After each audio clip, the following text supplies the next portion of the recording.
pa ako. Saan ba tayo pupunta? Ako rin, sumasakit na nga rin pa ako eh. Pambihira ka. Baka hindi mo iniinom ang maintenance mo. Nainom ko na, kaya lang sa kakalakad natin, baka makalyo ako. Ah, ganun ba? Ang hard mo naman. Di lang hard, hot pa.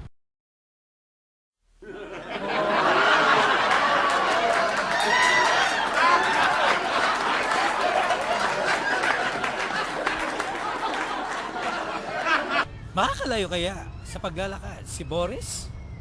Abangan sa Kalyo Seri. Ito po si Gasgas Pulgas.